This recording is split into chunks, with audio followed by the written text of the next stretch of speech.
ಶರಣರ ಜೀವನದ ಕುರಿತು ಸಂಶೋಧನಾ ಪೂರ್ಣ ಕೃತಿಗಳನ್ನು ರಚಿಸಿದ ಮೇರು ಪ್ರತಿಭೆ ಪ್ರೊಫೆಸರ್ ಎಚ್ ಲಿಂಗಪ್ಪನವರು ನಿವೃತ್ತಿಯ ನಂತರವೂ ಸಾಹಿತ್ಯ ಸೇವೆಯನ್ನ ಅನವರತ ಮುಂದುವರಿಸಿರುವ ದಣಿವರಿಯದ ಸಾಹಿತಿ ನಮ್ಮೆಲ್ಲರ ಪ್ರೀತಿಯ ಪ್ರೊಫೆಸರ್ ಎಚ್ ಲಿಂಗಪ್ಪ ಅವರು.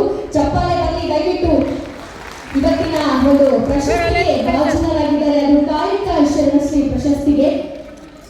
ಅಂದಿನ ಅವಿಭಾಜಿತ ಚಿತ್ರದುರ್ಗದ ಇಂದಿನ ದಾವಣಗೆರೆ ಜಿಲ್ಲೆಯ ಜಗಳೂರು ತಾಲೂಕಿನ ತೋರಣಗಟ್ಟೆ ಗ್ರಾಮ ಲಿಂಗಪ್ಪನವರ ಹುಟ್ಟೂರು. 1955 ಫೆಬ್ರವರಿ 5ರಂದು ಶ್ರೀ ಹೊನ್ನಾರಪ್ಪ ಮತ್ತು ಶ್ರೀಮತಿ ಹನುಮಕ್ಕ ದಂಪತಿಯ ಹಿರಿಯ ಪುತ್ರರಾಗಿ ಜನಿಸಿದರು. ಹುಟ್ಟೂರಿನಲ್ಲಿ ಪ್ರಾಥಮಿಕ ಶಿಕ್ಷಣ, ಜಗಳೂರಿನಲ್ಲಿ ಪ್ರೌಢ ಶಿಕ್ಷಣ, ಚಿತ್ರದುರ್ಗದಲ್ಲಿ ಪದವಿ ಪೂರ್ವ ಮತ್ತು ಪದವಿ ಶಿಕ್ಷಣಗಳನ್ನು ಪೂರೈಸಿ ಮೈಸೂರು ವಿಶ್ವವಿದ್ಯಾಲಯದಲ್ಲಿ ಸ್ನಾತಕೋತ್ತರ ಅಧ್ಯಯನವನ್ನ ಪಡೆದಿರುವಂತಹ ಇವರು ಅರ್ಥಶಾಸ್ತ್ರದಲ್ಲಿ MA ಪದವಿಯನ್ನ ಪಡೆದಿದ್ದಾರೆ.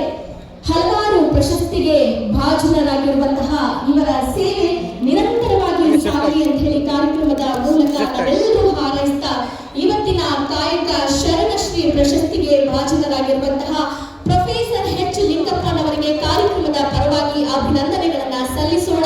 ನಿಮ್ಮದೇ ಒಂದು ಚಪ್ಪಾಳೆ ಬರಲಿ. ಹಾಗೆ ಪ್ರೀತಿ ವಿಶ್ವಾಸಕ್ಕೆ ಪಾತ್ರರಾಗಿರುವಂತಹ ನಮ್ಮ ಪ್ರೊಫೆಸರ್ ಲಿಂಗಪ್ಪ ಅವರಿಗೆ ಒಳ್ಳೆಯದಾಗಲಿ ಅಂತ ಹೇಳಿ ಕಾರ್ಯಕ್ರಮದ ಪರವಾಗಿ ನಾವೆಲ್ಲರೂ ಹಾರೈಸ್ತಾ ಮತ್ತೊಮ್ಮೆ ಅಭಿನಂದನೆಗಳನ್ನ ಸಲ್ಲಿಸುತ್ತಾ, ಚಪ್ಪಾಳೆ ದಯವಿಟ್ಟು ಸಾಕಾಗ್ಲಿಲ್ಲ, ಜೋರಾದ ಚಪ್ಪಾಳೆ ಬರಲಿ. ಯಾಕಂದ್ರೆ ಒಂದು ಪ್ರಶಸ್ತಿಗೆ ಭಾಜನರಾಗಿದ್ದಾರೆ ಎನ್ನುವುದು ನಮ್ಮೆಲ್ಲರ ಹೆಮ್ಮೆಯ ವಿಚಾರ.